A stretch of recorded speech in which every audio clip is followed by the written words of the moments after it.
इस वीडियो में जो 66 बीपीएससी प्री में जो क्वांट के क्वेश्चंस आए हुए हैं उनका हम सॉल्यूशन देखेंगे। जैसा कि आपको ऑलरेडी पता है कि 10 क्वेश्चंस आते हैं बीपीएससी में क्वांट में, और 10 में से 10 जो होते हैं एक्सेप्शन, और एक दो क्वेश्चन ऐसे होते हैं जो शायद नहीं कर पाओगे, अदरवाइज आप इसमें से मैक्सिमम कर सकते हो। खास करके जब निगेटिव मार्किंग आपका इस बार इंट्रोड्यूस हो रहा है 68 में, तो अदर जो जीएस वाले पार्ट होते हैं करंट अफेयर्स, और उसमें इरर्स लिटरली एक्स्ट्रा होते हैं। लेकिन जो आपके क्वांट वाले सेक्शन होते हैं उसमें यदि आपने क्वेश्चंस को सोल्व किया है सही से, तो इरर के बहुत कम चांसेस होते हैं। तो इसमें हम ये देखते हैं। अब देखो, यदि ये सिग्नम फंक्शन समेशन इसको बोलते हैं, या सिग्नम जो भी फंक्शन कह सकते हो। अब ये समेशन कह रहा है, इसका तो वैल्यू एस का क्या होगा, इसको अब दो पार्ट में बांट लो। एक में 1 to 15, देखो इसका मतलब क्या होता है, समेशन ऑफ ये जो एन, ये आपका नंबर है n+1/3, इसको 1 से 15, इसका मतलब क्या है कि 1 का वैल्यू 1 रखोगे तो 1+1/3, फिर n का वैल्यू 2 रखोगे तो 2+1/3। इसी ढंग से आपको 15 टाइम्स करना है। तो देखो, दो टर्म में इसको डिवाइड कर लो। एक को n को 1 2 3, तो 1 से लेकर के 1+2+3 प्लस अप टू 15 तक करना। तो आप इसका समेशन फार्मूला जानते हो, 15 × 60 हो जाएगा 16, और डिवाइडेड बाई 2, तो ये 8, इसका मतलब 120 आ गया। और 1/3 को 15 टाइम्स ऐड करोगे तो 3 टाइम्स ऐड करते हो तो 1 आता है, तो 15 टाइम्स ऐड करोगे तो 5 आ जाएगा। तो 120 + 5 125, इसका 125 आंसर हो जाएगा। तो ए इसका करेक्ट आंसर हो गया। देखो, ट्रेन वाला ये अभी हमने और पहले भी जो देखा है उसमें से भी आपका ट्रेन वाला ये क्वेश्चन रेगुलर पूछता है। तो इसमें दो ट्रेन है, ईच का लंबाई 150 मीटर है, यानी कि टोटल दोनों का मिला देंगे तो 300 मीटर हो जाएगा। ये यूज अभी हम करेंगे थोड़ी देर में इसको। Are moving in opposite direction, देखो जब सेम डायरेक्शन में मूव करता है तो जो इफेक्टिव स्पीड होता है उन दोनों का स्पीड का माइनस करते हैं, यानी बड़े जो हायर स्पीड है उसमें से छोटे जो लोअर स्पीड है उसको कम माइनस करते हैं। लेकिन जब दोनों अपोजिट डायरेक्शन में चलता है तो एडिशन आपको करना होता है। तो इफेक्टिव स्पीड क्या हो जाएगा, 90 दोनों चल रहा है तो 90 + 90 यानी कि 180 किलोमीटर पर आवर। अब इसको मीटर प्रति सेकंड में बदल दो, तो 180 इंटू 5/18 से आपको मल्टीप्लाई करना है, तो ये 10 हो जाएगा। तो यानी कि 50 मीटर पर सेकेंड। अब दोनों को एक दूसरे को क्रॉस करना है, इसका मतलब 300 मीटर की दूरी तय करना है। तो 300 डिवाइडेड बाई 50 यानी कि 6 सेकेंड। तो ये 6 सेकेंड आ गया, तो सी इसका आंसर हो गया।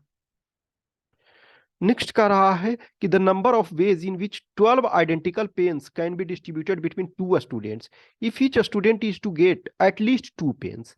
तो कम से कम दो मिलना चाहिए, तो दो कैंडिडेट स्टूडेंट मान लो ए और बी।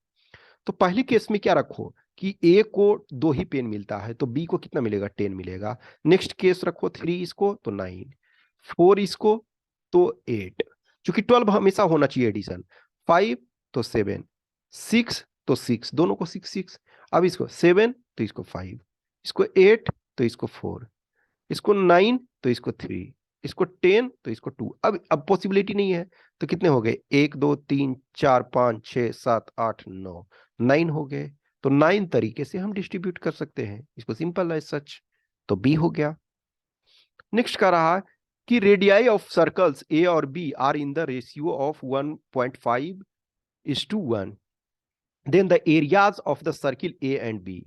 देखो, त्रिज्या का जो अनुपात है 1.5, तो आप एरिया क्या जानते हो, पाई आर स्क्वायर। तो pi r 1 square by pi r 2 square कर दो, तो आर पाई पाई कट गया, कोई दिक्कत नहीं। अब देखो, R1 स्क्वायर क्या, 1.5 का स्क्वायर डिवाइडेड बाई 1 का स्क्वायर। तो 1.5 का स्क्वायर क्या होता है, 2.25 डिवाइडेड बाई 1। तो 2.25 × 1, तो ये इस टू 1, तो सी हो गया। नेक्स्ट का रहा, देखो इसमें वर्क पावर ये सब में परसेंटेज टर्म में यदि कन्वर्ट कर लेते हो तो बहुत आसान हो जाता है। तो कह रहा कि 1 tap can fill a water tank in 3 hours and another tap can empty in 4 hours। If the tank is 1/3 filled and both the taps are open together, then the time to fill the tank। देखो, 3 घंटे में यदि tap को ये कह रहा है कि फील कर रहा है, इसका मतलब 1 घंटा में कितना कर रहा है, 33.33% वह फील कर रहा है। और दूसरा का जो है 4 घंटे में एम्प्टी कर दे रहा है, इसका मतलब 1 घंटे में कितना है, 25% ये एम्प्टी कर दे रहा है। तो दोनों टैप साथ में खोला जाए तो इफेक्टिवली क्या है, 8.33% जो है 1 घंटे में भरेगा। तो आप देखो ये 1/3 ऑलरेडी भरा हुआ है, इसका मतलब है 33.33% ऑलरेडी भरा हुआ। तो अब चाहिए कितना, 66.67 या 66 जो भी कह सकते हो, इतना चाहिए। तो 1 घंटे में 8.33% भर रहा है, तो डिवाइडेड बाई 8.33 कर दोगे तो कितना आ जाएगा, 8 आवर्स आ जाएगा। इसका मतलब 8 आवर्स में वो भर देगा। तो ए इसका करेक्ट आंसर हो गया। Next question number 9, sorry 6।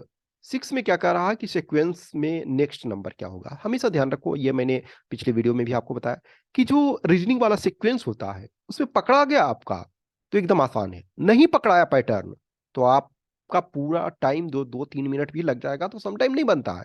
तो देखो अब इसमें से 1 2 3 टर्म्स जो भी हैं, तो इसको देखोगे तो ये क्या इस ढंग से लगता है, 1 स्क्वायर यहाँ है, 2 स्क्वायर -1, फिर ये देखो 3 स्क्वायर, फिर 4 स्क्वायर -1। इसका मतलब क्या देख रहे हो, जो आपका ऑड नंबर का स्क्वायर है वो प्लेन स्क्वायर है, जैसे ये 5 स्क्वायर, तो ये 5 स्क्वायर, 7 स्क्वायर, लेकिन ये 6 स्क्वायर -1, तो सेम यहां अब क्या होगा, 8 स्क्वायर -1, तो 8 स्क्वायर -1 यानी 63।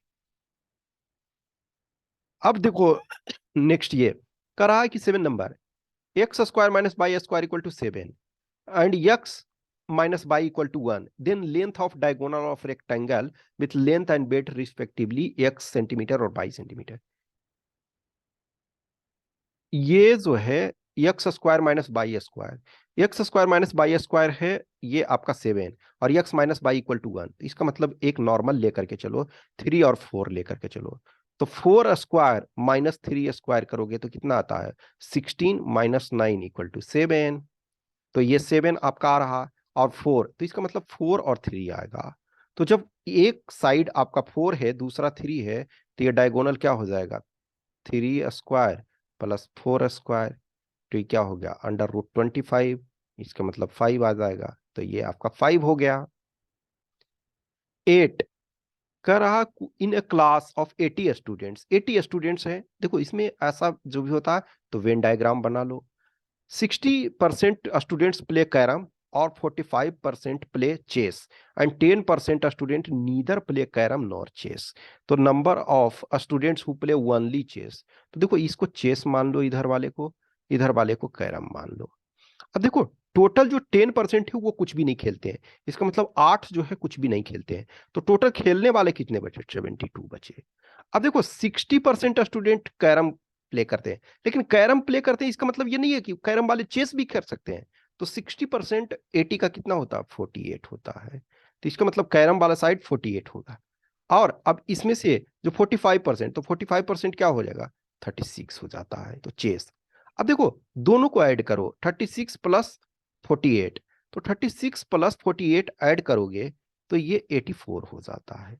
लेकिन खेलने वाले कितने बचे हुए हैं, टोटल है 72, इसका मतलब है कि 12 ऐसे प्लेयर हैं जो दोनों खेलते हैं, तो इसमें बीच में 12 दोनों में कॉमन कर दो।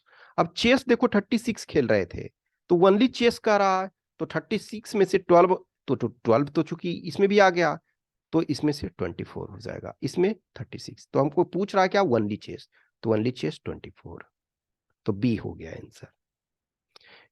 नेक्स्ट आपका कह रहा है x³ - y³ = 117/8 और x - y = 3/2, then the value of x² + xy + y²।